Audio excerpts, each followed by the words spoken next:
Hi everyone, and today my video is going to be about the 5 scams I've experienced whilst being in Colombo for one day.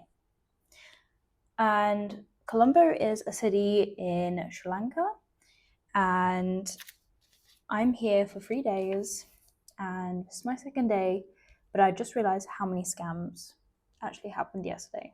So I want to make a little video about it to raise awareness so other people can maybe avoid being scammed, right? So we're gonna start off with what I like to call the friendly man scam.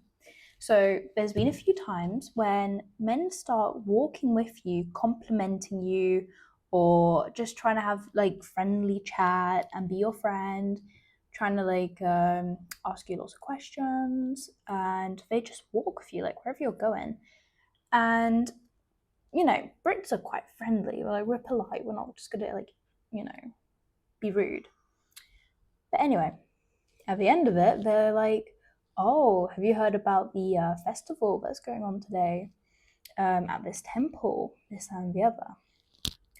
Obviously, I didn't go, but I did have a look at it. And one of the Buddhist temples is actually a scam. So you go there and you get charged to go in, even though it's actually free. You get charged to go in, and then once you're there, there's elephants chained up,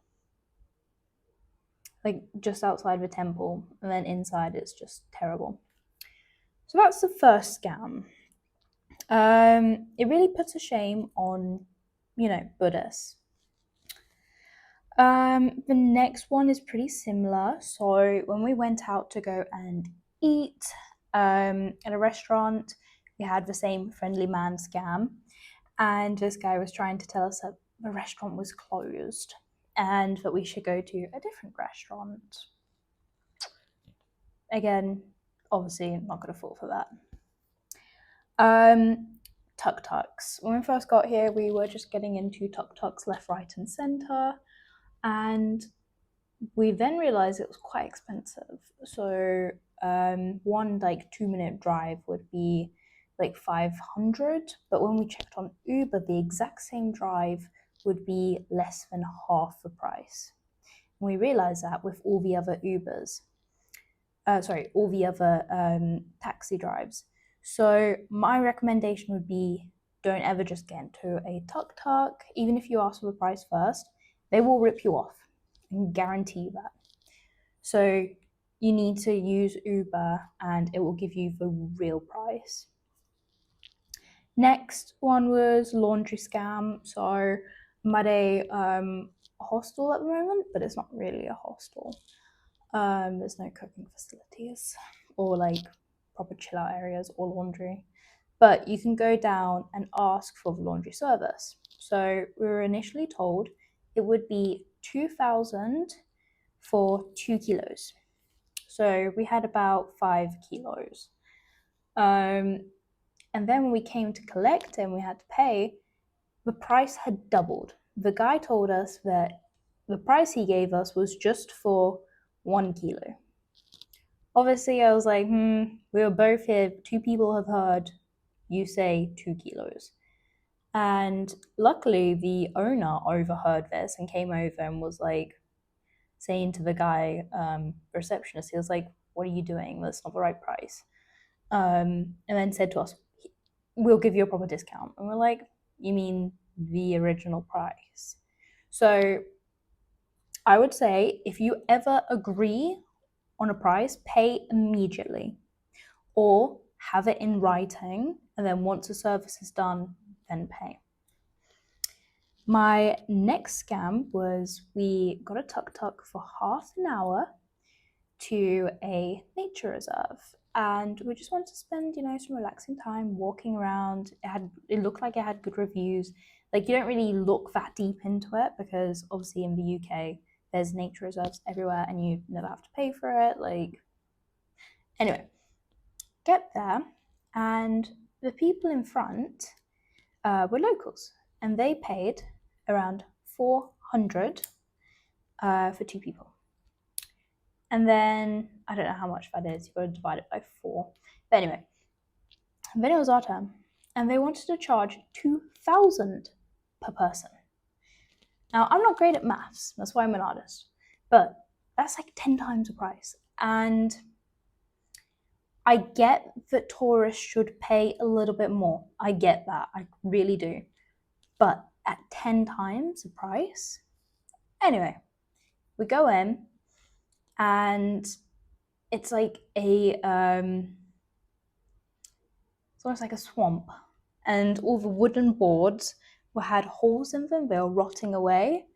There was a stray dog there who was trying to attack people, and the water was also filled with litter, which was really sad to see. And the place wasn't looked after whatsoever. There weren't working toilets.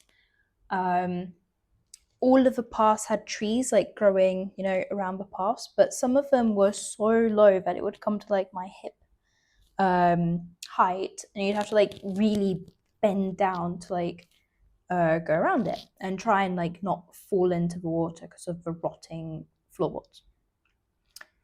And as for wildlife, saw a few butterflies and like a duck, so I didn't really see too much. So it was very disappointing. And obviously, then I had a look at the reviews, and the bad ones were bad. Everyone was saying the exact same thing. Why are you charging so much extra for tourists? Like, it's very unfair. And we looked online at the actual website that was only updated the other month, and it said it would be 1,000 for tourists, not 2,000. So a lot of the times it feels like local people are actually scamming you. Like, if it's not the owners of the business, because they know you're going to get bad reviews if you scam people, it's people who are, working, and they just see it as, oh, a quick way to get, a hefty tip, So it kind of feels like that. And I didn't think it would be like that. Like, I've just been in India, and I've been scammed less there than I have in Sri Lanka, which is meant to be a Buddhist country. And you would have thought the Buddhists, I think it's like 90% of Sri Lankans are Buddhist, that they wouldn't be scammy or money orientated, but it seems like they are. So yeah, but with that, I would say if you're going anywhere, absolutely anywhere, definitely check for reviews, and then go to the Google reviews and then type in lowest and look at those, and you will see what it actually is. That's what I've been trying to do with every single restaurant, is having a look at the lowest reviews and seeing if foreigners are getting sick. So yeah, anyway, that's my scam video of all of the scams that have happened to me in just 24 hours. Sri Lanka, more like Scam Lanka. Anyway, that's all for today. Thank you for watching. Bye bye.